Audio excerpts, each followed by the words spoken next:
You're starting off with the International Herald Tribune. Yes, indeed. Good morning, Stuart. So we'll have a look at the front page of the International Herald Tribune. They're talking about Ivory Coast and in particular France's role. France now finds itself engaged in 3 shooting wars for the first time in half a century, points out Stephen Erlanger, who is the Paris correspondent for the New York Times and the IHT. French troops, they're pointing out about how they attacked the Ivorian presidential palace overnight, that was the third, I suppose, war that France has now become engaged in after Libya 3 to 4 weeks ago, and of course Afghanistan. So they look at that, about the reactions to it in France. There doesn't seem to be much opposition at all, in fact, to the Ivory Coast offensive. Everybody seeming to agree with the UN doctrine of the right to protect. He then spoke to Bernard Kouchner, who is the former foreign minister and Doctors Without Borders founder. Now, he was the foreign minister in 2007 when Gaddafi was invited to Paris, and it was quite an embarrassing incident, really. He set up a tent in the garden and then turned his back on a series of contracts that had been agreed with him before that visit. So it was very embarrassing for Sarkozy at the time. And Kouchner says, really, it's hard to turn 180 degrees to invite Gaddafi and then later bomb him. It's a bit strange and a bit French, he said, apparently, a bit French. Laughing.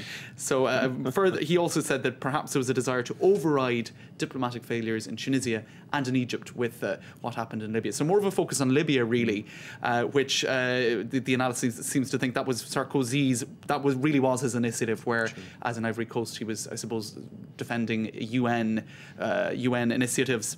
Now, there's one other story which is sort of getting us away from the wars around the world, but it's dominating a lot of the papers. We were just talking to our correspondent, actually, Seema Gupta, which is Silvio Berlusconi. It's on the front page of all of the Italian papers this morning, and they're going into a lot of details, perhaps intricacies that you wouldn't find in the international papers, which are stepping back a little bit. But let's have a look at La Repubblica. Their headline is "Long March Towards Democracy. Our country is being humiliated." They are the words of centre-left politician for the Democratic Party of Italy, Pier Luigi Bersani. He addressed a massive crowd yesterday on front of the Pantheon in the centre of Rome, and he opened his rally, I suppose, by saying that the country is in a position of humiliation and shame before the world. He went on to say that with 2 years after the L'Aquila earthquake, that city still hasn't been reconstructed. There are loads of economic problems, and what are we talking about? What is everybody talking about? The justice, the case that Silvio Berlusconi is appearing at today. So he says, really, there are other priorities, and this is just truly humiliating. Going to be intriguing as they come out.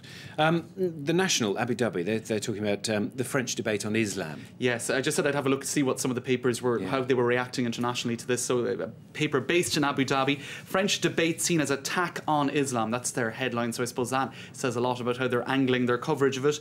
Once envisaged as a 3-day conference, yesterday's debate on secularism in Islam was squeezed into a 3-hour roundtable discussion in a Parisian hotel. They go on to point out the Green Party in France, their criticism of the debate as an Islamophobic campaign. And they also point out the words of Interior Minister Claude Guéant, who made some pretty controversial comments on the eve of the debate on the Monday, saying that perhaps there were too many Muslims in France and that, that this was part of the problem.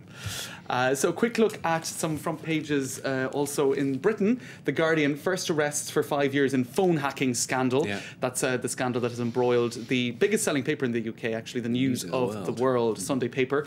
And it's also on the front page of The Independent. So that's a big scandal about phone hacking politicians and celebrities such as Sienna Miller. And it looks now like these 2 senior guys, a chief reporter and a former chief executive of the paper, they're now being questioned about this, so it's progressing all the time. And you've just got time to tell us about this lovely story in the Daily Mail about the honeymoon from hell. Yes, this was Stefan Svanström and Erika from Stockholm. Now, they went on a 4-month trip, which took in a snowstorm in Munich, and then they ended up, their flights were cancelled. Then they landed in Australia, where they experienced the cyclones in Cairns, then the floodwaters of Brisbane, were lucky to run away from the bushfires in Perth, then decided to head for New Zealand just in time for the earthquake in Christchurch. Christchurch.